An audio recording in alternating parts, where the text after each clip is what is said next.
हम्म तो एक चीज होती है ट्रायल बैलेंस, उसको और समझ लो।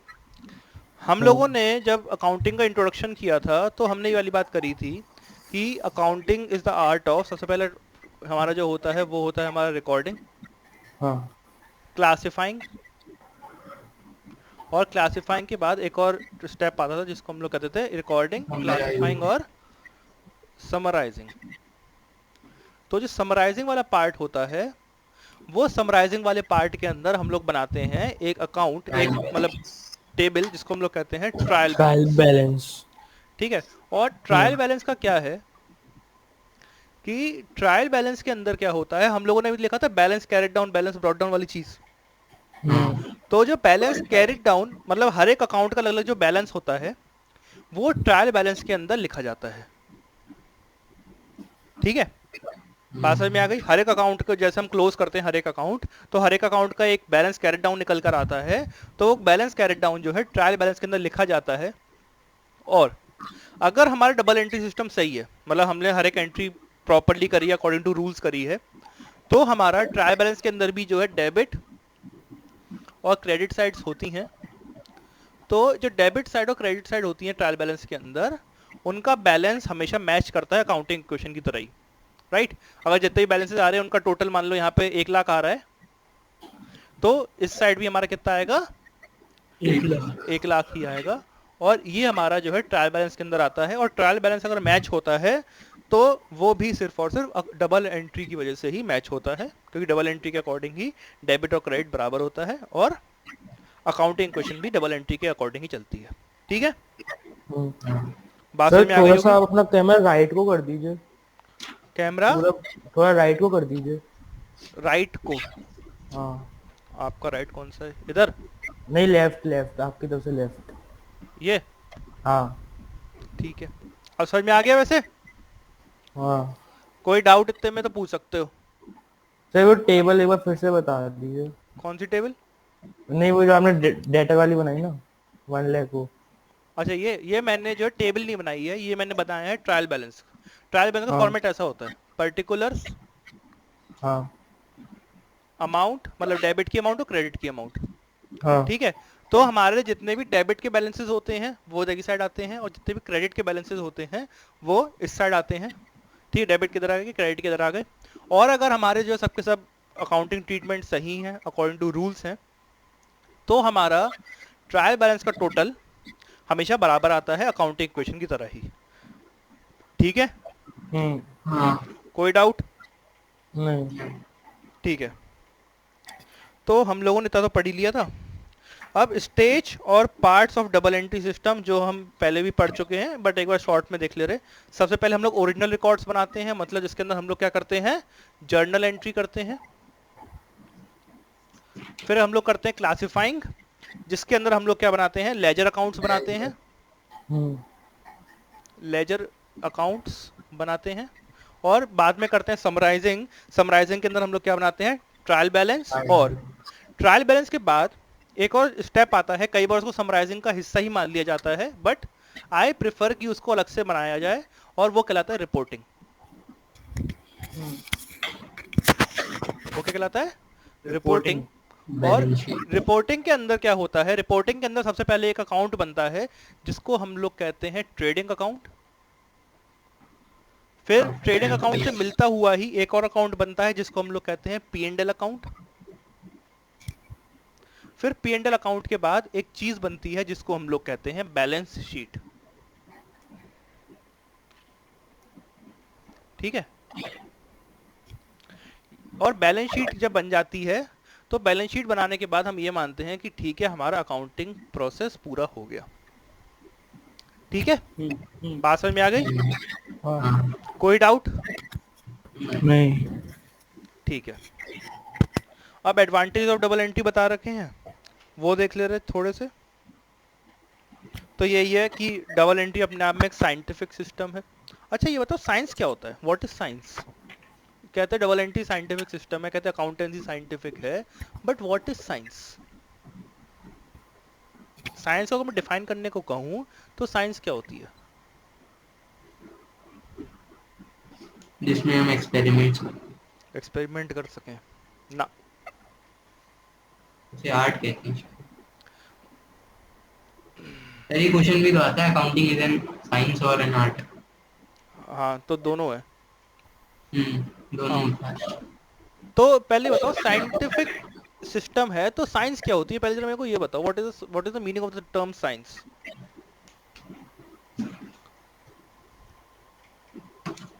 अरे तुम लोगों ने 10 साल साइंस पढ़ी 10th क्लास तक, और साइंस का मतलब नहीं पता तुम लोग को।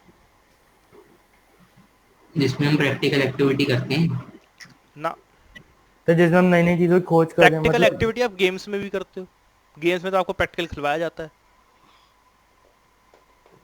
साइंस ऐसी चीज होती है जिसके अंदर, छोटी सी डेफिनेशन है, जिसके अंदर एक cause and effect relationship establish हो जाए। ऐसी चीज जिसके अंदर कॉज एंड इफेक्ट रिलेशनशिप है उस चीज को साइंस कहते हैं, विज्ञान कहते हैं। जैसे अगर हम अर्थ की तरफ खींचते हैं, that is because of a force known as gravitational pull, hmm. Right. अगर जो है हम लोगों को जो है एक वायरस इन्फेक्ट कर रहा है तो उसके पीछे की साइंस है पूरी एक बड़ी, की क्या क्या चीजें होती हैं, उसका कॉज है और उसका इफेक्ट है वो। हम्म। ठीक है, तो ऐसे ही अकाउंटेंसी के अंदर भी हमारा जो डबल एंट्री सिस्टम है उसके अंदर पूरा का पूरा एक साइंटिफिक सिस्टम है, क्योंकि उसका cause and effect relationship properly establish करा गया है। कि उस सिस्टम के अंदर सबसे पहले 3 टाइप में अकाउंट्स को बांटा गया, हम्म। उन अकाउंट्स के पर्टिकुलर रूल्स बनाए गए, रूल्स बनाने के बाद हर एक अकाउंट को ऐसे चलाया जाता है कि उसका एक कॉज एंड इफेक्ट रिलेशनशिप है, कि अगर एक अकाउंट पे एंट्री हुई है तो दूसरे अकाउंट पर भी एंट्री होगी, तो क्यों होगी, उसका एक प्रॉपर जो है कॉज है, उसका इफेक्ट है। बात समझ में आई। हम्म। हाँ। तो यही है साइंटिफिक सिस्टम है जो है हमारा double entry system. Under this system the transactions are recorded according to certain specified rules. As such, the system is more scientific and as compared to any other system of bookkeeping. Complete record of every transaction, हर एक transaction का जो है इसमें complete record आता है double हम्म। Entry में। ऐसा नहीं होता है कि जितने भी रिकॉर्ड हम मेंटेन कर रहे हैं उसके अंदर एक चीज छूट जाती है कि दूसरी चीज छूट जाती है, बट सबका जो है प्रॉपर कंप्लीट रिकॉर्ड आता है। प्रिपरेशन ऑफ ट्रायल बैलेंस हम लोग कर पाते हैं, राइट। और ट्रायल बैलेंस जब बनाते हैं और ट्रायल बैलेंस मैच कर जाए, ट्रायल बैलेंस मैच कर जाए, ट्रायल बैलेंस मैच करने का मतलब समझते हो ना, कि जब हमने टोटलिंग करी हाँ। तो इधर की साइड का टोटल और इधर की साइड का टोटल बराबर आ गया, हम्म। है ना। तो ट्रायल बैलेंस अगर मैच कर जाए, तो पहले के ज़माने में जब सब कुछ जो है हाथों से होता था, मतलब पहले कंप्यूटर से अकाउंटिंग नहीं होती थी जब, तो पहले के ज़माने में जब जो है ट्रायल बैलेंस लोगों का मैच करता था तो वो शाम को पार्टियां करे करते थे, मतलब इतना ज़्यादा खुश होते थे वो ट्रायल बैलेंस मैच होने पर। तो सर जो हमने अकाउंटिंग क्वेश्चन में वो क्वेश्चंस करे थे तो दोनों साइड एक ये आ रहा था मतलब वैल्यू कैश और लायबिलिटी मतलब वो सब प्लस करके, तो हाँ, वही तो हुई। उसे भी तो ट्रायल बैलेंस कहेंगे, दोनों नहीं तरफ ट्रायल बैलेंस बैलेंस अलग करेंगे। होता है, ट्रायल बैलेंस के अंदर सब चीज़ों के बैलेंस आते हैं सिर्फ और सिर्फ, राइट। और अकाउंटिंग क्वेश्चन तो सिर्फ और सिर्फ आपको समझाने के लिए है कि अकाउंटिंग थोड़ी बहुत कैसे चलती है। बट मैं ट्रायल बैलेंस के बारे में बता रहा था। ट्रायल बैलेंस बेसिकली लोग इसलिए बनाते थे, पहले तो हम्म। पार्टी तो बाद में करते थे, पहले बनाते थे, तो वो बनाते इसलिए थे ताकि उन लोगों की अर्थमेटिकल एक्यूरेसी पता चल जाए। ट्रायल बैलेंस बनाने का बस एक ही मतलब है कि उनकी अर्थमेटिकल एक्यूरेसी पता चल जाए कि वो अर्थमेटिकली सही है या नहीं है, हम्म। राइट। अर्थमेटिकली मतलब उनकी कैलकुलेशन मिस्टेक्स तो नहीं है इसके अंदर, हाँ। ठीक है। तो वो ट्रायल बैलेंस बनाते थे। हम्म। तो ट्रायल बैलेंस बनाने में जो है वो हेल्प करता है आपका डबल एंट्री सिस्टम। हम्म। और preparation of trading and P and L account, जो मैंने भी नाम लिखे हैं, ट्रेडिंग अकाउंट और पी एंड एल अकाउंट, वो भी बनता है सिर्फ और सिर्फ जो है डबल एंट्री की वजह से, क्योंकि ट्रायल बैलेंस डबल एंट्री की वजह से बनता है और ट्रायल बैलेंस को देखते हुए फिर ट्रेडिंग और पी एंड एल बनता है, राइट। तो उसके बाद हम्म। जो है आपका पी एंड एल और आपका ट्रेडिंग अकाउंट बनता है डबल एंट्री की वजह से। फिफ्थ है knowledge of financial position of the business, कि हमको जो है बिजनेस की फाइनेंशियल पता, पोजीशन पता लगे। पोजीशन पता चलती है। और हाँ। फाइनेंशियल पोजीशन जो चीज बताने का काम करती है वो है हमारी ये बैलेंस शीट। बैलेंस शीट बताती है लोगों को कि उनकी फाइनेंशियल पोजीशन कैसी है, कैसी है। राइट। बैलेंस शीट पता है क्या होती है, अभी तक जिस थोड़ा समय बहुत समझा है प्रॉफिट नहीं और समझा है। लॉस पता लगे कि हमारा हमें इस साल नहीं नहीं प्रॉफिट नहीं, होगा। फुल एंड वो में। P&L से पता चलता है, प्रॉफिट और लॉस। हाँ बैलेंस शीट पता है क्या होती है? जो फाइनेंशियल पोजीशन बता दे। अरे तो फाइनेंशियल पोजीशन कैसे बताती है, वही तो बात है कि उसमें होता क्या है ऐसा। मतलब जैसे इस साल हमारा कितना खर्चा हुआ, तब भी खर्चा लिखा ही हम नहीं होता उसके अंदर, मतलब एक्सपेंस का कोई नहीं हेड ही सर, नहीं मतलब होता। हमारा बिजनेस ऊपर जा रहा है या नहीं ये पता लगाता है। देखो समझो, बैलेंस शीट का थोड़ा फॉर्मेट बताता हूँ, तुम लोग अभी याद नहीं कर पा रहे हो कोई बात नहीं, बट जो है थोड़ा बहुत फॉर्मेट्स देखोगे तो और समझ में आएंगी बातें। बैलेंस शीट का फॉर्मेट ऐसे होता है, एक साइड होती है लाइबिलिटीज, हम्म और बीच में वही अमाउंट है ना, टी शेप अकाउंट की तरह होती है वो दिखने में, बट होती बैलेंस शीट है। और एक हम्म साइड होती है हमारी एसेट्स, ठीक है। हम्म अब लाइबिलिटीज के अंदर अलग अलग चीजों के हेड होते हैं और बैलेंसेस लिखे होते हैं। ट्रायल बैलेंस मैंने बताया ना कि हर एक चीज का बैलेंस हम्म लिखा होता है, हम्म बट ट्रायल बैलेंस बनाने के बाद हम लोग जो ट्रेडिंग P&L बनाते हैं, तो ट्रेडिंग P&L के अंदर हम लोग ये वाली चीजें भी निकालते हैं कि ट्रायल बैलेंस में जैसे हम लोगों ने एक्सपेंसेस करे, हम्म जैसे हमारे जो है नॉमिनल अकाउंट बन गया कोई सा एक एक्सपेंस के नाम पे, वेजेस अकाउंट, कि हम लोग जो लोगों को सैलरी और वेजेस देते हैं उसका एक अकाउंट बन गया, राइट। हम्म वो एक्सपेंस हम्म है, बट वो एक्सपेंस अगर मैं as it is balance sheet के अंदर डाल दूंगा, तो उससे मेरे को अपने जो है बिजनेस की करंट फाइनेंशियल पोजीशन पता नहीं चल पाएगी। तो उसके लिए क्या हम्म करते हैं कि जो है उसके बाद थोड़ी प्रोसेसिंग और करते हैं P&L और ट्रेडिंग के नाम पर, और उसके बाद हम लोग बनाते हैं बैलेंस शीट। तो बैलेंस शीट के अंदर सबसे पहले आपको पता चलती है कैपिटल, कि कैपिटल में हमारे पास कितना पैसा है, राइट। और ये रूल होता है कि जो प्रॉफिट है और जो लॉस है वो कैपिटल से एडजस्ट होता है, हमने अकाउंटिंग क्वेश्चन में ही पढ़ी थी ये वाली चीज, हम्म है ना। हाँ। तो जब हमने P&L बनाते हैं तो P&L से जो प्रॉफिट और लॉस आता है वो कैपिटल के अंदर लिखा जाता है, हाँ कैपिटल के अंदर जोड़ के यहाँ पे लिखा जाता है, ठीक है। तो जब हम बाहर लिखेंगे और हम एक साल की बैलेंस शीट और पिछले साल की बैलेंस शीट को जब कंपेयर करेंगे, तो हमको पता चलेगा ना हमारी कैपिटल में कितनी बढ़ोतरी हुई है, कितनी घटोतरी हुई है, हम्म राइट। फाइनेंशियल पोजीशन वैसे पता चलती है। एसेट्स, एसेट्स की वैल्यू कितनी कितनी है। अगर हम ट्रायल बैलेंस बनाएंगे तो हमारे ट्रायल बैलेंस के अंदर मशीनरी अकाउंट अलग आएगा, बट उसके हम्म अंदर डेप्रिसिएशन नहीं कटा हुआ होगा, है ना, हम्म क्योंकि डेप्रिसिएशन एक एक्सपेंस है। डेप्रिसिएशन अकाउंट आपका अलग दिख रहा होगा, और डेप्रिसिएशन आपको जो है बाद में P&L अकाउंट के अंदर डालना पड़ेगा। हम्म और जो है जब आप इसके अंदर मशीनरी दिखाओगे, तो मशीनरी जो है डेप्रिसिएशन लेस करके दिखाओगे,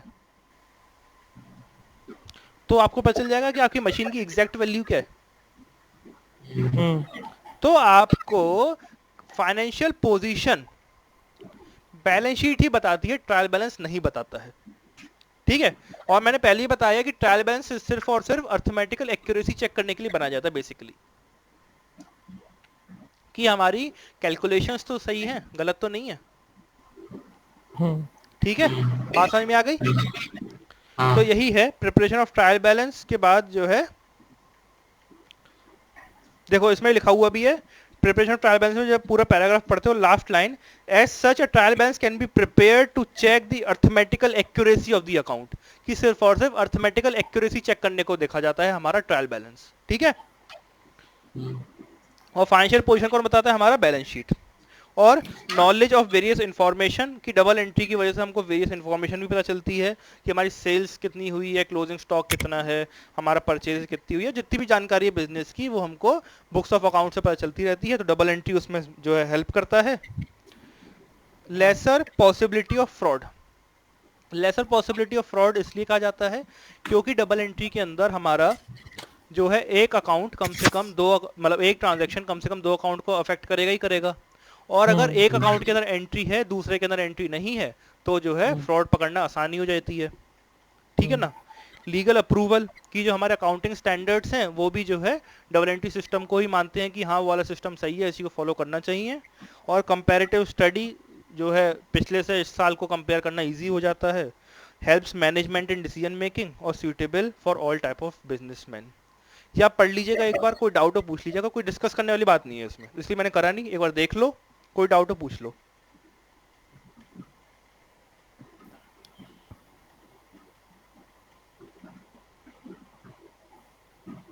देख रहे हो, हाँ सर। देखो देखो।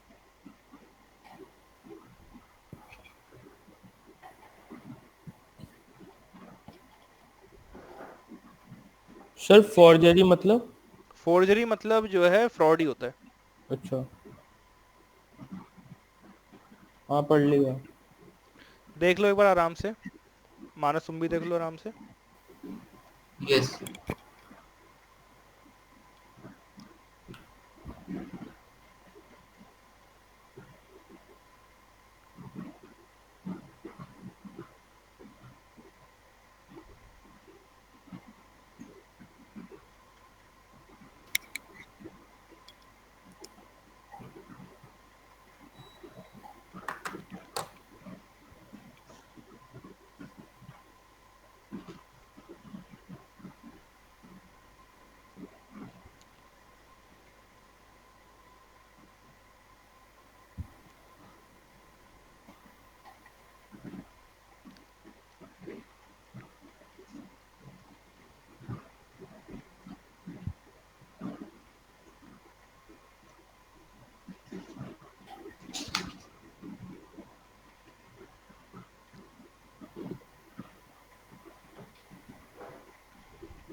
हाँ जी, तो पढ़ लिया।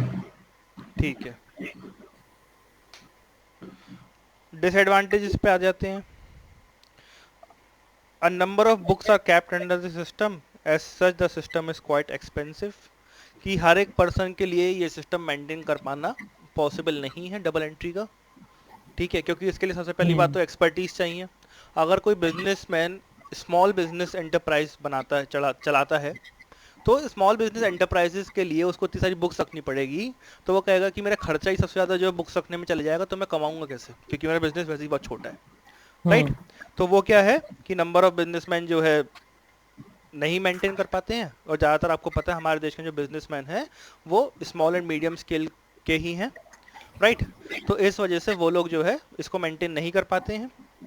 It is quite difficult to apply the rules of debit and credit. Proper education, practical knowledge and training is required in order to have command over the rules of double entry system. आपको जो है double entry system के rules अगर आपको follow करने हैं और आपको अकाउंटिंग करनी है प्रैक्टिकल लाइफ में, तो आपको डबल एंट्री सिस्टम के रूल्स अच्छे से आने चाहिए। अगर आपके रूल्स अच्छे नहीं हैं तो जो है आप नहीं कर पाएंगे। और ऐसे देश में जहाँ पर एजुकेशनल लेवल वैसे अच्छा नहीं है, तो आप सोच सकते हैं कि डबल एंट्री सिस्टम कितनों को आता होगा। राइट। कितने लोगों में से कितने लोग जो है अकाउंटेंसी लेते होंगे और कितने लोग जो है सीखते होंगे, है ना। Only the arithmetical accuracy of the accounts is checked by preparing a trial balance under double entry system. Following types of error cannot be disclosed under the system. मैंने पहले भी कहा था कि अकाउंटिंग इक्वेशन करते टाइम कि accounting equation का अगर टोटल बराबर नहीं आ रहा है तो पक्का गलती है, और अगर बराबर आ रहा है तब भी गलती हो सकती है। राइट। तो जो है यही वाली बात इसमें भी लिखी हुई है कि only arithmetical accuracy of accounts is checked by preparing a trial balance under the double entry system. Following types of errors are not disclosed. अब ये इंपॉर्टेंट है कि कौन कौन से एरर्स की वजह से, कौन कौन से एरर्स हमारे डबल एंट्री सिस्टम भी जो है डिस्क्लोज नहीं कर पाते हैं। राइट। तो पहला एरर ऑफ ओमिशन, ये डिस्कस करने वाली बात है। एरर्स ऑफ ओमिशन, हम कोई चीज लिखना ही भूल गए, कोई ट्रांजैक्शन था रिकॉर्ड करना ही भूल गए। अब डबल एंट्री सिस्टम क्या कहता है, डबल एंट्री पूरी होनी चाहिए। वहां पे तो सिंगल एंट्री भी नहीं हुई है ना। तो डबल एंट्री तो जैसे चल रही थी वैसे चल रही थी, बस एक ट्रांजैक्शन रिकॉर्ड करना छोड़ दिया। तो हमारी अकाउंटिंग इक्वेशन समझ लो, अकाउंटिंग इक्वेशन तब भी मैच कर जाएगी। बट अकाउंटिंग इक्वेशन का सही है तो आंसर है नहीं, सही नहीं है। बात समझ में आई ना। ठीक है। एरर्स ऑफ कमीशन, कमीशन क्या होता है। एरर्स ऑफ कमीशन कि हमने रॉन्ग अमाउंट लिख दी दोनों जगह पर। लिखा था 1050, मैंने किसी और को लिखने को कहा कि लिखो 1050, या फिर मैं बोल रहा था कुछ भी था, तो उसने लिख दिया 1005, 10,000 नो 1005 कुछ भी लिख दिया। राइट। या फिर मैं कह रहा था कि लिखो 1561 और उसने लिख दिया 1651। दोनों साइड हाँ एरर है, हाँ सर। ठीक है। तो if original amount is recorded, if wrong amount is recorded in the books of original entry, ठीक है ना। एरर ऑफ हाँ प्रिंसिपल, सर, कि अगर सर गलत रिकॉर्ड हो गया तो उससे कुछ होता है क्या?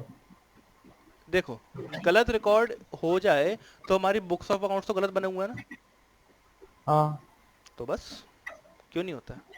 आपकी जो है इन सब चीज़ों की वजह से एरर ऑफ ओमिशन हो गया, कमीशन हो गया, प्रिंसिपल हो गया, और एक और तो हाँ कंपनसेटिंग एरर। तो इन सब की वजह से आपका एरर तो कमिट होता है, बट हाँ उस एरर को पकड़ पाना मुश्किल होता है, हाँ। राइट। क्योंकि जो है उसकी वजह से क्या होता है, आपका ट्रायल बैलेंस ही मैच कर रहा होता है। हाँ सर, अगर क्योंकि सर फ्रॉड भी तो हो सकता है, अगर मैं सही नहीं लिखा तो और फ्रॉड क्या, भी तो है। नहीं, there is a difference between mistake and fraud. Sir वैसे बात अगर सर सिर्फ और सिर्फ इंटेंशन की होती है हाँ कि अगर कोई चीज मिस्टेक कंसिडर करी जाए या फ्रॉड, अगर इंटेंशन प्रूव हो जाती है कि जो हम्म है उसने इंटेंशनली गलत करा है तो वो फ्रॉड है, तो और अगर फ्रॉड जो है। है बाय मिस्टेक करा है तो वो मिस्टेक मानी जाती है, ठीक है। हम्म तो एरर ऑफ प्रिंसिपल के ऊपर आ जाओ। एरर ऑफ प्रिंसिपल भी क्या कहता है कि हमने, मान लीजिए, जैसा काउंटिंग क्वेश्चन के एग्जांपल समझा दूं आपको, समझ में आ जाएगा।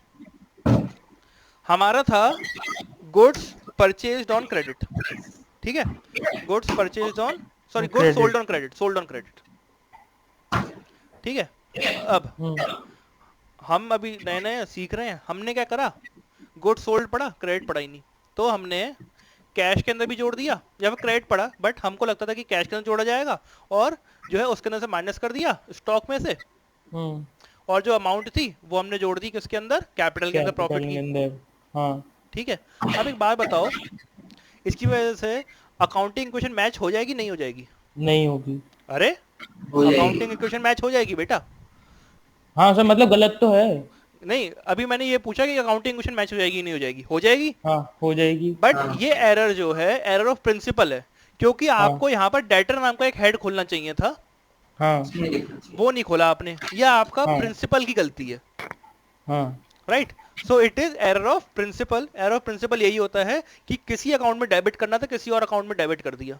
अच्छा, मतलब सर जैसे इसमें हमने डेबिट खोला तो उसमें क्रेडिट नहीं खोला, मतलब अकाउंट नहीं खोला कोई सा हमने एक। हाँ, अकाउंट नहीं खोला डेटर्स का, हाँ है ना। तो यही है कि किसी अकाउंट में डालना था हमको, कैश अकाउंट में डाल बैठे, जबकि डालना था डेटर्स के अकाउंट के अंदर, हाँ तो वो क्या हो गया, एरर ऑफ प्रिंसिपल, ठीक है ना। Hmm if the amount is recorded on the correct side do in the wrong account, कि हमारी साइड तो सही है, डेबिट साइड या क्रेडिट साइड है, जो भी साइड है वो साइड सही है, बट हम्म हमने अकाउंट गलत चुन लिया।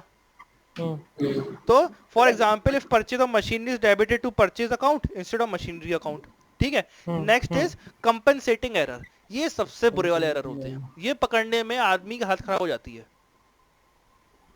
कंपनसेटिंग एरर, ये भी कंपनसेटिंग एरर का एग्जांपल था, बट कंपनसेटिंग एरर क्या होता है ये वाली बात समझो।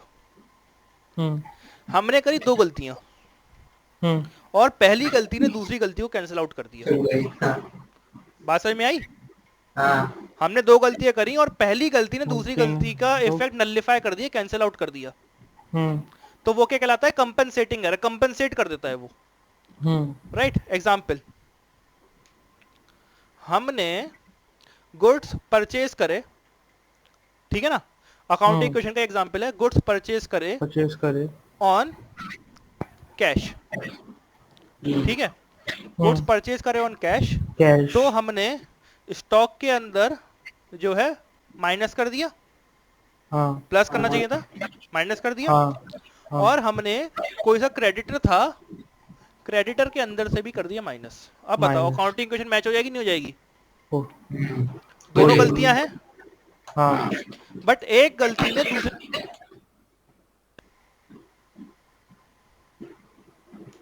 बात समझ में आ गई? आ गई। तो ये आपका क्या है, कंपनसेटिंग एरर। और ये 4 टाइप्स ऑफ एरर हैं, और ये ऐसे एरर हैं जो पकड़ पाना बहुत ज्यादा मुश्किल होता है, मुश्किल क्योंकि है। ये अर्थमेटिकल एक्यूरेसी तब भी ला देते हैं। हम्म इसकी वजह से अकाउंटिंग इक्वेशन और ट्रायल बैलेंस या फिर बैलेंस शीट तक मैच कर जाती है, पर जो है एरर तो एरर है, ठीक है। बात समझ में आ हाँ गई? हाँ आ गई। सर, इसी के तभी साथ, सर हम बार बार चेक कर देंगे हमने सही करा या नहीं करा है। और क्या, और क्या, ठीक है। हम्म इसी के साथ हमारा चैप्टर खत्म होता है डबल एंट्री वाला।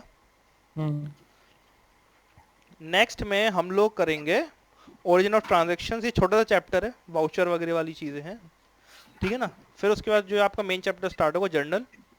अब जो हम्म है हम पढ़ेंगे अकाउंटेंसी, खत्म हो गई, अब पढ़ेंगे बिजनेस, ठीक है। तो 5 मिनट का ब्रेक है, हाँ फिर जो बिजनेस पढ़ते हैं, और मानस आपसे कल मिलते हैं, ठीक है। ठीक है सर, थैंक यू सर। कोई डाउट हो तो पूछ लो, अभी भी पूछ के जाओ, डाउट हो तो देख लो आराम से। सर मैं अभी आया फिर। हाँ तुम आओ आराम से।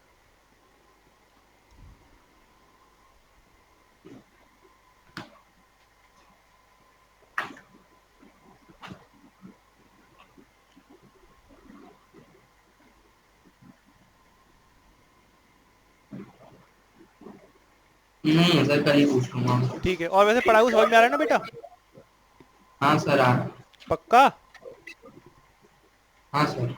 आपको अगर कोई फीडबैक देना हो कि सर ऐसे नहीं ऐसे पढ़ाइए, तो जो है आप दे सकते हैं, यू आर फ्री टू से सो, ओके। बाकी हम्म। अगर जो है नहीं समझ में आ रहा तो वो भी 10 बार पूछो बात, बट अपने डाउट्स क्लियर करते हुए चलो, ठीक है। हाँ। Because I think that you have some potential. ठीक है, फिर कल मिलते हैं। हेलो हेलो हेलो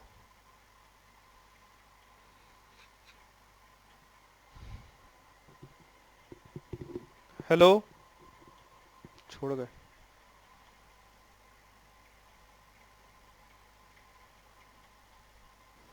मेरे को लगा आप उसे किसी और मतलब बिजनेस अलग टाइम पढ़ा रहे हो। नहीं नहीं नहीं, वो बिजनेस पढ़ता नहीं है, ठीक है। हम्म अब आते हैं, हम लोग ने कहाँ तक कर लिया था? Role of profit in business पढ़ना था आज से, है ना। एक सेकंड सर, पेज ढूंढने फिर परेशानी होगी। ह्यूमन और इंडिविजुअल ऑब्जेक्टिव हमने पढ़ लिए थे, है ना। सोशल ऑब्जेक्टिव पढ़ लिए थे। हाँ हाँ मिल गया role of profit. Profit in the मिल गया। बिजनेस, देखिए कल भी मैंने बात करी थी कि कोई भी बिजनेस हाउस अगर हम्म जो है उसमें आता है, बिजनेस करने आता है, कोई भी बिजनेसमैन बिजनेस करने आता है, तो वो आता है सिर्फ और सिर्फ किसकी वजह से? एक चीज कहते हैं, बीच में बना दे रहे बड़ी सी, जिसको हम लोग कहते हैं प्रॉफिट, राइट। बिना प्रॉफिट प्रॉफिट के कोई भी जना काम करने नहीं आता है, नहीं बिना प्रॉफिट आता। मोटिव से, हाँ। राइट। अब हम्म प्रॉफिट का रोल क्या क्या होता है? अगर प्रॉफिट है आपके पास, तो आपको क्या क्या चीज़ें अचीव करने में हेल्प करता है, राइट। अच्छा ये वही सब लिखे 5 point, survival, expression, growth. Survival में हेल्प करता है प्रॉफिट सबसे ज़्यादा। हाँ। आपको अगर सरवाइव करना है बिजनेस एनवायरनमेंट के अंदर, so you should earn hmm profit first of all, हाँ otherwise you won't be able to earn profit, right. हाँ अगर कोई हाँ। पर्सन जो है बिजनेस करने आ रहा है, तो प्रॉफिट तो चाहिए ही चाहिए। अगर प्रॉफिट नहीं है तो यार आप सरवाइव नहीं कर पाओगे बिजनेस के अंदर। मतलब बिजनेस ही किस प्रॉफिट नहीं है बात तो का? क्या है? प्रॉफिट नहीं है तो क्या लॉस है? क्या है? हाँ लॉस है। लॉस है तो मतलब आप सिर्फ और सिर्फ अपनी जेब से पैसे भरे जा रहे हो, हाँ ठीक है। आप जेब से कितने टाइम तक पैसे भर लोगे? आपके पास जो है, जब आपके पास पैसे नहीं है तभी तो आप कमाने के लिए बिजनेस में आए हो। अब जो हाँ है आप जो है उसके अंदर कमा नहीं पा रहे हो, हाँ। तो मतलब कि आप सरवाइव नहीं कर नहीं पाओगे। कर पाओगे। तो सर्वाइवल हाँ के लिए प्रॉफिट जरूरी है, बहुत। ठीक है। तो सबसे पहले इंपॉर्टेंट पॉइंट तो सर्वाइवल के लिए ही प्रॉफिट जरूरी है। अगर आपको बिजनेस को शट डाउन नहीं करना है, तो आपको हाँ प्रॉफिट कमाना ही पड़ेगा।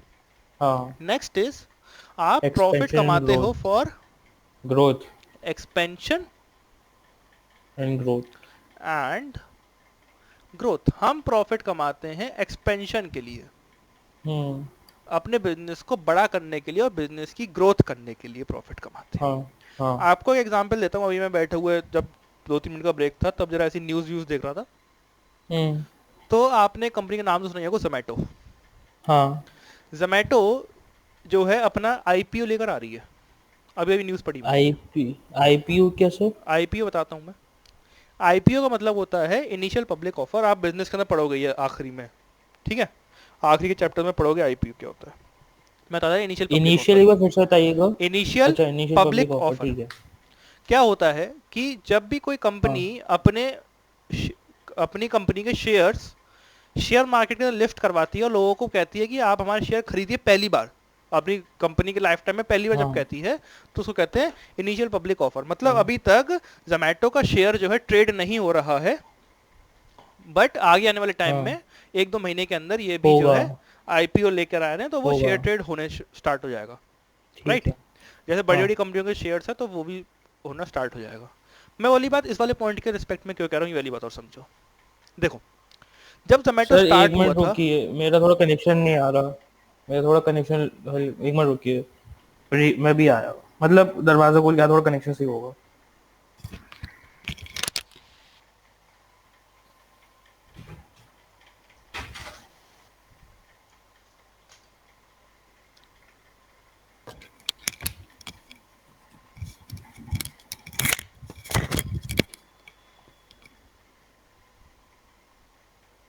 यस सर, हो गया सही। हाँ, तो देखो, जब जोमेटो स्टार्टिंग में आया था तो जोमेटो सबसे पहले दिल्ली के अंदर स्टार्ट हुई थी फूड डिलीवरिंग सर्विस। राइट, हाँ तो जब वो हाँ फूड डिलीवरिंग सर्विस स्टार्ट हुई हल्के हल्के, तो सबसे पहले उनको जो है प्रॉफिट चाहिए था फॉर द सर्वाइवल, कि उन्होंने एक नया बिजनेस स्टार्ट किया, वो स्टार्टअप था जोमेटो इंडिया का ही। तो हम्म उन्होंने एक हम्म स्टार्ट किया, तो उनको सबसे पहले हम्म प्रॉफिट चाहिए फॉर सर्वाइवल। फिर बाद में हल्के हल्के Zomato all over the India spend जो है एक्सपेंड होने लगा। राइट, तो क्या हम्म हुआ, उसने जब जो है प्रॉफिट कमाने लगा, तो फिर जो है और प्रॉफिट कमाने के लिए उसने क्या करा, अपने आप का एक्सपेंशन करने लगा वो।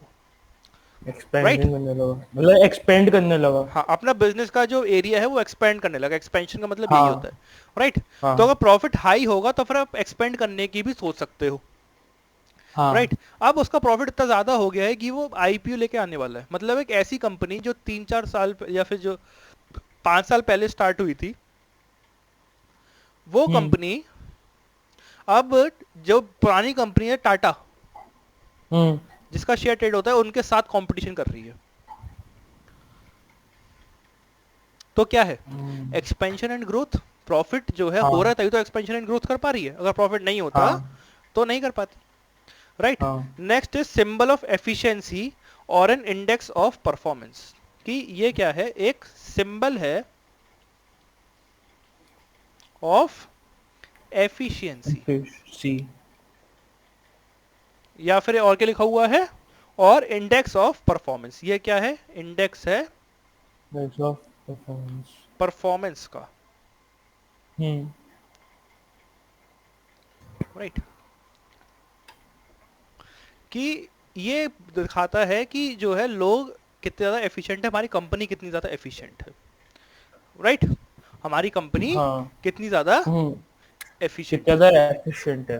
Right, and next is reward of risk bearing. मैंने पहले ही बताया था, एक जो है कहावत है बिजनेस के अंदर कि मोर प्रॉफिट मोर गेन, है ना। हाँ तो वही है कि हम्म जो है जितना, sorry more risk, sorry more profit कह रहा हूँ, मोर रिस्क मोर गेन, ये वाली बात बताई थी मैंने। और नो रिस्क नो गेन बताया था। हम्म तो वही है, हाँ it is reward of risk, कि कोई पर्सन रिस्क लेता है उसी का जो है हाँ रिवॉर्ड होता है।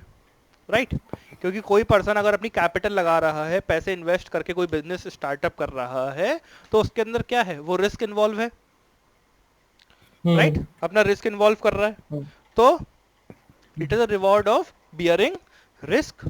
कि profit risk, is considered as the price और reward paid to businessman for bearing the risk. Businessman invest money in business only with the hope of earning profit. The desire to earn profit motivates the businessman to bear the uncertainties and unexpected risk. Profit and risk are directly related to each other. Right, कि जो है businessman जो risk beer करता है उसी का reward मिलता है उसको प्रॉफिट के नाम पर। ठीक है, और हम्म हेल्प्स टू गेन रेपुटेशन और गुडविल। रेपुटेशन जो है अर्न करने में या फिर गुडविल अर्न करने में हेल्प करती है हमारा प्रॉफिट। हाँ ठीक है, हम्म बात समझ में आ गई होगी। हाँ सर, एक बार ये सिंबल ऑफ एफिशिएंसी फिर एक बार फिर से बता दीजिए। कौन सा सिंबल ऑफ एफिशिएंसी, देखिए, हाँ अगर कोई कंपनी ज्यादा प्रॉफिट अर्न करती है हाँ तो वो एक सिंबल ऑफ एफिशिएंसी होता है कि वो कंपनी जो है ज्यादा से ज्यादा एफिशिएंट है, अच्छे से अपने बिजनेस फंक्शंस को परफॉर्म कर पाती है, तो वो है हाँ सिंबल ऑफ एफिशिएंसी। ठीक है। राइट, आपको एग्जांपल देता हूँ। अभी जो है जैसे मार्च एंड 31 मार्च के बाद, है ना, जून चल रही है, हाँ मार्च वो जो हाँ है अप्रैल और मई और जून, राइट। हाँ तो जो है हाँ एक तरीके से हम लोग कहते हैं कि अप्रैल मई जून फर्स्ट क्वार्टर खत्म होने को आता है, ठीक है। हाँ जैसे हमारा हाँ जो है 1 अप्रैल से 31 मार्च का जो अकाउंटिंग पीरियड चलता है, तो 1 अप्रैल से लेकर थर्टी हम्म फर्स्ट जून तक हम्म हमारे जो है इंडियन इकोनॉमी का फर्स्ट क्वार्टर कहलाता है, ठीक है। राइट।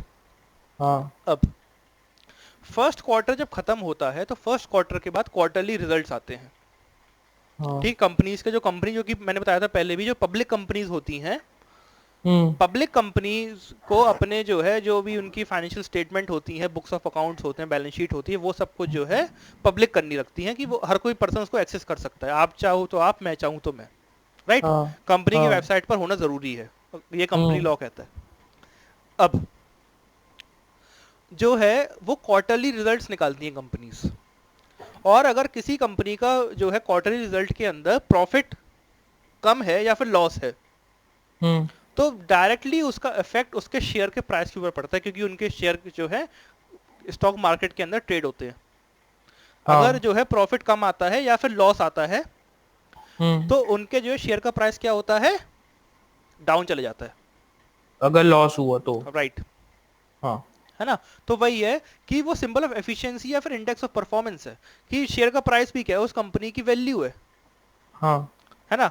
तो अगर जो है वो कंपनी लॉस जो है जनरेट करती है, तो उसकी वैल्यू कम होती है मार्केट के अंदर, और वही बी वाला पॉइंट भी है कि जो रेपुटेशन है गुडविल बताता है वो, हाँ ठीक है। बात समझ में आ गई। हाँ अब पढ़ते हैं क्लासिफिकेशन ऑफ बिजनेस। अब देखो ये बिजनेस। इंपॉर्टेंट है, बिजनेस जो है प्रॉफिट से ज्यादा इंपॉर्टेंट है ये क्लासिफिकेशन ऑफ बिजनेस। देखो हम्म बिजनेस क्या होता है, बिजनेस की डेफिनेशन सीधी ये है कि any activity done with the motive of earning profit is and known as business. And it includes procurement of goods, मतलब जो है गुड्स को अपने पास प्रोक्योर करना, hmm manufacturing of goods hmm and services is known as business, right. या तो हम जो बिजनेस। उसकी ट्रेडिंग करते हैं, बाइंग एंड सेलिंग करते हैं, या फिर उसका प्रोडक्शन करते हैं गुड्स और हम्म सर्विसेज का, तो हम उसको बिजनेस कहते हैं। अब बिजनेस का क्लासिफिकेशन समझो जरा, हम्म बिजनेस, ठीक है। देखो बिजनेस का क्लासिफिकेशन बेसिकली दो तरीके से आप कर सकते हैं। पहला क्लासिफिकेशन करा जाता है on the basis of industry. पहला कहा जाता है कि जो मैन्युफैक्चरिंग वाला पार्ट है ना, मैन्युफैक्चरिंग हम्म वाला पार्ट अलग कर दिया और उसको क्या कह दिया हमने, इंडस्ट्री, हम्म ठीक है। और हाँ एक तरफ आ जाता है हमारा कॉमर्स, जिसके अंदर मैन्युफैक्चरिंग नहीं होती है, सिर्फ और सिर्फ बाइंग एंड सेलिंग होती है, हम्म ठीक है। फिर कॉमर्स को फिर बांट दिया 3 हिस्सों में,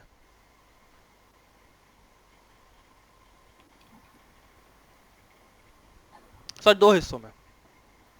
एक हो गई ट्रेड, जिसके अंदर आते हैं बेसिकली तुम्हारे गुड्स, राइट, हम्म और फिर आती है तुम्हारी ट्रेड और ऑक्सिलरीज ऑफ ट्रेड, जिसको हम लोग जो है एड्स टू ट्रेड कहते हैं। ऑक्सिलरीज मतलब? एड्स टू ट्रेड मतलब जो ट्रेड करने में हेल्प करते हैं, अच्छा। Aids to trade, right. हाँ। दूसरे वो आते हैं, ये बेसिकली होती हैं तुम्हारी सर्विसेज। हम्म और जो इंडस्ट्री होती है, ये तो आपने बचपन से पढ़ा होगा कि इंडस्ट्री 3 टाइप में क्लासिफाइड होती है, primary, primary, secondary, secondary, tertiary. Right.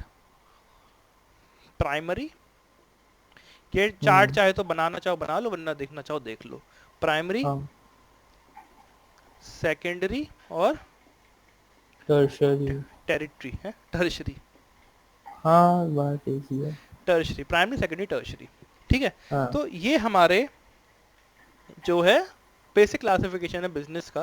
पहले जो हमने इंडस्ट्री अलग कर दिया, मतलब मैन्युफैक्चरिंग वाला पार्ट अलग कर दिया, ये मैन्युफैक्चरिंग वाला पार्ट है। हाँ। और ये क्या है, ये है ट्रेड वाला पार्ट, Trade। मतलब बाइंग एंड सेलिंग वाला पार्ट। हाँ। और बाइंग एंड सेलिंग को फिर डिस्ट्रीब्यूट कर दिया कि अगर गुड्स के अंदर है तो वो ट्रेड कहलाया, और अगर जो है वो सर्विसेज के अंदर तो वो कहलाया एड्स टू ट्रेड, ठीक है। ट्रेड। बात समझ में आ गई होगी इतनी। सर्विस मतलब कम्युनिकेशन, वो चीजें, सर्विस मतलब वो चीजें जो ट्रेड को जो है चलाने में और ज्यादा हेल्प करती हैं, हाँ राइट, तभी इसको कहा एड्स टू ट्रेड, हाँ ठीक है। और trade plus aids to trade मिलके बनते हैं कॉमर्स, हाँ ठीक है। और ये तो अपने आप में इनके पीछे इंडस्ट्री लगा होता है, primary industry, secondary industry, tertiary industry, तो ये मिलकर बनती हैं आपस में इंडस्ट्री। हाँ बात समझ में आ गया अब इतना? हाँ सर। ठीक है, अब बात करते हैं इंडस्ट्री टॉपिक की। हाँ इंडस्ट्री देखिए, industry refers to an activity which converts raw material into useful products. एक ऐसी एक्टिविटी जो रॉ मटेरियल बनाया। रॉ मटेरियल ना बनाए, रॉ मटेरियल तो जो है रॉ मटेरियल को प्रोडक्ट के अंदर बनाए, हाँ मतलब वही था। रॉ मटेरियल बनाए, रॉ मटेरियल को प्रोडक्ट के अंदर बनाए, उस चीज को हम लोग क्या कहते हैं? इंडस्ट्री। ठीक है, अब इंडस्ट्री इंडिया के अंदर किसी भी देश के अंदर 3 टाइप में डिवाइड है, प्राइमरी, सेकेंडरी और टर्शरी, राइट। पहले बात करते हैं प्राइमरी इंडस्ट्री की। तो प्राइमरी इंडस्ट्री क्या होती है? प्राइमरी इंडस्ट्री वो इंडस्ट्री होती है जो सेकेंडरी इंडस्ट्री और टर्शरी इंडस्ट्री को बेसिक रॉ मटेरियल प्रोवाइड करती है, मतलब ठीक है। बात समझ में आ रही है? हाँ सर। वो इंडस्ट्री जो सेकेंडरी इंडस्ट्री और टर्शरी इंडस्ट्री को रॉ मटेरियल प्रोवाइड करती है। इतनी बात तो पता होगी, सेकेंडरी इंडस्ट्री के अंदर आती है बेसिकली मैन्युफैक्चरिंग, हाँ और टर्शरी के अंदर आती है सर्विसेज, बैंकिंग, ट्रांसपोर्ट, ये सब कम्युनिकेशन। और ये वाला टर्शरी सेक्टर और ये एड्स टू ट्रेड लगभग बराबर ही होता है, सेम ही होता है। हाँ है ना। और जो प्राइमरी इंडस्ट्री होती है, प्राइमरी इंडस्ट्री के अंदर बेसिकली आता है तुम्हारा एग्रीकल्चर। ठीक है, एग्जांपल देता हूँ इसका एक। देखो, एक किसान ने उगाया कॉटन, तुम्हें ये पता है कॉटन की फसल होती है, हाँ तो कॉटन उगाया, फिर हाँ। बाद में एक फैक्ट्री ने उसकी मैन्युफैक्चरिंग करी, हाँ राइट, और फिर बाद में उसने उसको बेच दिया किसी एक ट्रेडर को। हाँ। अब ट्रेडर तक पहुंचाने के लिए या फिर इससे और इसके बीच में पहुंचाने के लिए टर्शरी इंडस्ट्री इन्वॉल्व होगी, हाँ फिर बाद में इससे पहुंचाने के लिए टर्शरी इंडस्ट्री इन्वॉल्व होगी।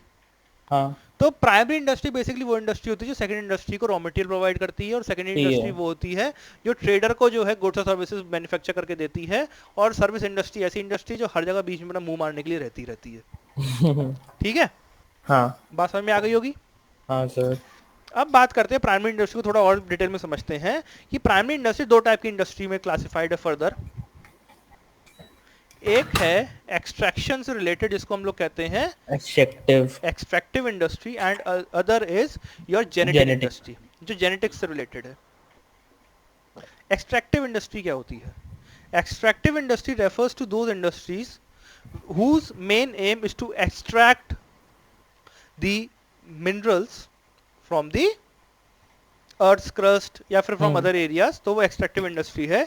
और those involve extraction of something from natural resources such as minerals from earth, fish from rivers, sea, timber from forest, etc. ठीक है, तो वो सब क्या है? देखो अब एक बात समझो, फिशिंग इसके अंदर आ गई, माइनिंग इसके अंदर आ गई, ठीक है, तो वो हमारी क्या है? Extractive industry. Next is genetic industry. Genetic industry क्या है कि industry involved in the activities of rearing and breeding of living organisms, that is birds, plants and animals, right. Genetic industry के अंदर बेसिकली क्या हो गई? पोल्ट्री फार्मिंग जैसे होती है, ठीक है, या फिर डेयरी फार्मिंग, कि जिसके अंदर जो है रियरिंग ऑफ बर्ड्स होता वो हो रहा है, या फिर जो है रियरिंग ऑफ एनिमल्स हो रहा है, वो सब हमारा क्या हो गया? जेनेटिक्स के अंदर आ गया, ठीक है।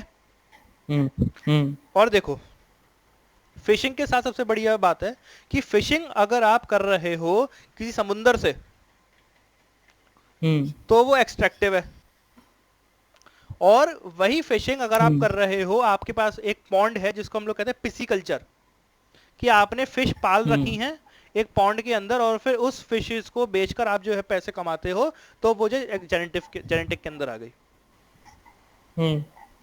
डिफरेंस समझ रहे हो ना दोनों के अंदर? हाँ। फिशिंग के अंदर क्या है कि आप जो है बोट लेके समुद्र में गए, समुद्र के अंदर मछलियां पकड़ रहे हो, तो आप वहां से जो है फिशेस एक्सट्रैक्ट कर रहे हो। और पिसिकल्चर के अंदर क्या है? आपने एक पॉन्ड के अंदर मछलियां पाल रखी हैं और उनको फिर बेच के कर रहे हो, तो वो जेनेटिक्स के अंदर आ गया, ठीक है। बात समझ में आ गई? हाँ सर। ठीक है, फिर बात करते हैं सेकेंडरी इंडस्ट्री की। सेकेंडरी इंडस्ट्री वो इंडस्ट्री जो है मैन्युफैक्चरिंग के अंदर इन्वॉल्व रहती है, ठीक है। हम्म। अब मैन्युफैक्चरिंग इंडस्ट्रीज जो है, कंस्ट्रक्शन इंडस्ट्रीज और सर्विस इंडस्ट्री का एग्जांपल दे रखा है। तो बेसिकली दो होते हैं, मैन्युफैक्चरिंग और आपकी कंस्ट्रक्शन। कंस्ट्रक्शन। मैन्युफैक्चरिंग इंडस्ट्री वो इंडस्ट्री जो गुड्स को मैन्युफैक्चर करती है, जैसे आपकी कोई सी भी फैक्ट्री होती है बेसिकली, है ना। जैसे कोई पेन की फैक्ट्री है, कोई जो है चिप्स की फैक्ट्री है, कोई हाँ आपके कोका कोला की फैक्ट्री है, तो ये सब क्या है आपका मैन्युफैक्चरिंग इंडस्ट्रीज। ठीक है। हाँ तो मैन्युफैक्चरिंग इंडस्ट्री क्या, these industries are engaged in the process of conversion of raw material or semi-finished goods into finished goods. These industries create from utility by changing the form of raw material into finished product. ठीक है, कि raw material को वो लोग finish product के अंदर जो है प्रोसेस करते हैं। जैसे कि हाँ ये पेन है, मार्कर है, ये तो मार्कर मैन्युफैक्चरिंग इंडस्ट्री है। ये मैन्युफैक्चरिंग इंडस्ट्री से बन के आया होगा। ये कहीं की एक जो है रॉ प्लास्टिक होगी, कुछ फोम हम्म होगी, राइट, हम्म और जो है थोड़ी सी इंक होगी, और थोड़ी हम्म। जो है पॉलिथीन टाइप का होगा जो अंदर इसकी इंक पड़ जाती है ना, रिफिल इसकी, तो हाँ वो सब होगा। तो उसको प्रोसेस करा गया, पहले प्लास्टिक को पिघलाया गया, ऐसी शेप दी गई, फिर बाद में उसके ऊपर प्रिंटिंग करी गई, और जो भी प्रोसेस था वो पूरा प्रोसेस करा गया। और प्रोसेस करने के बाद जब मेरे पास एक वो चीज़ आई, तो वो जो है एक रॉ मटेरियल से या फिर सेमी फिनिश प्रोडक्ट से फिनिश प्रोडक्ट बनकर आई। ठीक है। तो वो सब क्या है, मेरा मैन्युफैक्चरिंग इंडस्ट्री मैन्युफैक्चर। का पार्ट है, राइट। हाँ the manufacturing industries produce two type of goods, consumer goods और इंडस्ट्रियल गुड्स, जिसको हमने इकोनॉमिक्स में कंज्यूमर गुड्स और कैपिटल गुड्स के नाम से पढ़ा था, अच्छा। राइट। तो अब बता दो हाँ कंज्यूमर गुड्स क्या होते हैं, इंडस्ट्रियल गुड्स क्या होते हैं, पढ़ा था तो। द दो गुड्स डायरेक्टली मतलब जो कंज्यूम कर जाते हैं द कंज्यूमर। हाँ, तो वो क्या है, कंज्यूमर गुड्स। और कैपिटल गुड्स और कैटो इंडस्ट्रियल एक ही तो हुए। क्या। हाँ, कैपिटल इंडस्ट्रियल आप एक ही हुए। मेरा कनेक्शन बहुत स्लो है। कैपिटल और इंडस्ट्रियल एक ही हुए। हाँ मतलब अच्छा। हाँ तो कैपिटल बोलो, गुड्स मतलब जो प्रोड्यूस कर जाते हैं मैन्युफैक्चरिंग इंडस्ट्री से। Which are used by the हाँ which manufacturing are used industry. By. हाँ ठीक है। अब देखो सर मैं, कंस्ट्रक्शन मुझे मत बताइएगा, उनको पता है कंस्ट्रक्शन। क्या कंस्ट्रक्शन मुझे पता है। कंस्ट्रक्शन पता है, तो बता दो क्या होता है। हाँ जिसमें से हम रोड्स डैम बिल्ड मतलब बिल्डिंग्स खड़ी करते हैं या बनाते हैं उसे कहते हैं कंस्ट्रक्शन इंडस्ट्री, क्योंकि ठीक मेरी है, कंस्ट्रक्शन इंडस्ट्री मुझे पता ठीक है। है। अब बात करते हैं मैन्युफैक्चरिंग इंडस्ट्री के बारे में थोड़ा डिटेल में, और ठीक है, वैसे मैं इसी के बारे में बात करने वाला था अभी। कंस्ट्रक्शन अच्छा। इंडस्ट्री में कल पकड़ता, पर तुमने बता दिया है तो अब नहीं पकड़ेंगे, हाँ है ना। मैन्युफैक्चरिंग इंडस्ट्री आज पढ़ाकर बाकी का टॉपिक खत्म करते हैं, कल फिर जो टर्शी सेक्टर के बारे में डिस्कशन करेंगे। ठीक है। ठीक है। तो मैन्युफैक्चरिंग इंडस्ट्री के अंदर जो है हमारे, जो मैन्युफैक्चरिंग इंडस्ट्री है वो भी जो है कई टाइप में क्लासिफाइड है, राइट। एक है आपकी हाँ analytical. Analytical synthetic processing analytical, assembly. बोलते जाओ, synthetic, synthetic processing processing, assembly. और असेंबली। अच्छा असेंबली इंडस्ट्री, समझ गया, कार वगैरह, हाँ असेंबली। तो सबसे पहले बात करते हैं एनालिटिकल इंडस्ट्री। देखिए, हाँ ऑयल। एनालिटिकल इंडस्ट्री का मतलब क्या होता है कि एनालिटिकल के अंदर जो उनका रॉ मटेरियल होता है, वो रॉ मटेरियल को और ज़्यादा ब्रेक करते हैं, एनालिटिक्स निकालते हैं, उसको और ज़्यादा ब्रेक ब्रेक करते हैं। करते हैं। जैसे इसका बेसिकली एग्जांपल आपका सबसे अच्छा है crude oil. Hmm oil oil and petroleum industry क्या करती है कि उनके पास जो है पहले क्रूड ऑयल आता है, कच्चा तेल जिसको हम लोग हाँ कहते हैं कच्चा खनिज तेल, है ना। हाँ प्रति बैरल के अकॉर्डिंग वो बिकता है। तो जो है हाँ प्रति बैरल जो है उनके पास तेल आता है, फिर उस तेल को वो लोग प्रोसेस करते हैं। प्रोसेस करते टाइम उसके अंदर से अलग अलग चीज़ें निकलती हैं, जैसे हाँ पेट्रोल आपका निकलता है, कैरोसिन। कैरोसिन निकलता है, हाँ और गैसोलीन, बहुत सारे तेल हाँ निकलते हैं डीजल मतलब। निकलता है, और फिर जो हाँ है गैसोलीन और बहुत सारी चीज़ें निकलती है, वैक्स भी हाँ निकलता है ना। हाँ तो वो सब आपका क्या हो गया एनालिटिकल की। एक जो है जो एनालिटिकल। आपका रॉ मटेरियल है, रॉ मटेरियल को फर्दर और जो तोड़ा जा रहा है, हाँ ठीक है। हाँ सिंथेटिक, सिंथेटिक इसका अपोजिट होता है। जैसे आपने सुना भी होगा कि जो है एक वो प्रोसेस करते हैं प्लांट्स, फोटोसिंथेसिस, हाँ है ना। तो फोटोसिंथेसिस के अंदर क्या होता है कि सिंथेसिस का मतलब ये होता है कि एक दूसरे को जोड़ना, है ना। हाँ तो जो वो लोग क्या करते हैं कि वाटर और फिर जो है ग्लूकोज को मिलाकर जो है एक हाँ रिएक्शन परफॉर्म करते हैं, जिसकी वजह से उनका खाना बनता है। जैसे ना? केमिकल्स को मिला के जैसे सोप बन गई, हाँ, तो वही ये एग्जांपल। सिंथेटिक इंडस्ट्री, टू और more material are mixed to manufacture some new product, जिसका बेसिक एग्जांपल ये हो सकता है ना, कि प्लास्टिक अलग होता है, फोम अलग होता है, इंक अलग होती है, सबको मिलाकर जो एक चीज बना दी गई, है ना, पेन। तो वो क्या हो गया? Synthetic industry. सिंथेटिक, ठीक है। ठीक है, आपके में एग्जांपल दे रखा है, various chemicals are mix to produce soap, paints और कॉस्मेटिक्स। ठीक है, तो सिंथेटिक का इंडस्ट्री समझ में आ गई होगी। नेक्स्ट इज हाँ। Processing industry. प्रोसेसिंग इंडस्ट्री के अंदर क्या होता है कि एक चीज के ऊपर काम करते करते करते करते उसके अंदर वैल्यू एडिशन करते हैं, हम्म। राइट? जैसे इसका एग्जांपल हो सकता है शुगर इंडस्ट्री या टेक्सटाइल इंडस्ट्री। ठीक है, क्या है इसका एग्जांपल? शुगर और टेक्सटाइल, आयरन। टेक्सटाइल इंडस्ट्री या फिर आयरन इंडस्ट्री। इसके अंदर क्या है कि एक आयरन ओर था, आयरन ओर के ऊपर जो है प्रोसेसिंग करी और उसके अंदर से अलग मिनरल्स अलग करे और जो आयरन को अलग कर दिया गया, है ना?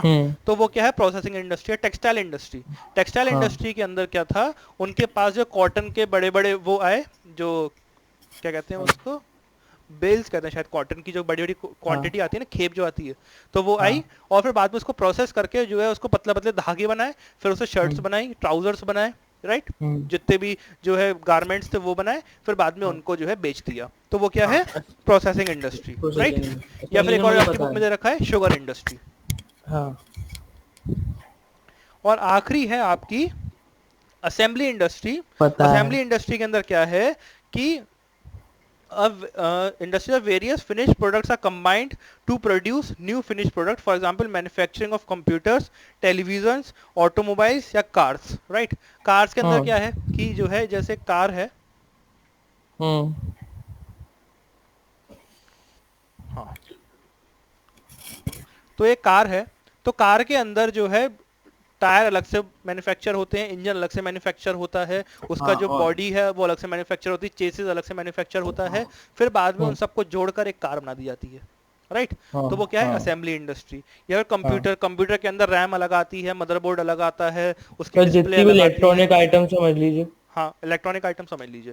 ठीक है, तो वो सब क्या है? Assembly industry. मतलब बेसिकली अलग अलग फिनिश प्रोडक्ट्स थे, फिनिश गुड्स को मिलाकर एक और फिनिश गुड बना दिए गए, जिसको हम लोगों ने क्या कहा? Assembly industry. Assembly industry. ठीक है, हाँ। कंस्ट्रक्शन तो आपको पता ही है। अब कल पढ़ेंगे हम टर्शरी और सर्विस सेक्टर के बारे में। इंडस्ट्री। ठीक है, फिर कॉमर्स की बात होती है। ठीक है। ओके, पढ़ाई समझ में तो आ रहा है? हाँ सर। ऐसा तो नहीं तेज भाग रहे हैं? नहीं नहीं ठीक है, फिर कल मिलते हैं। सर, मैंने आपको फोटो भेज दी थी वो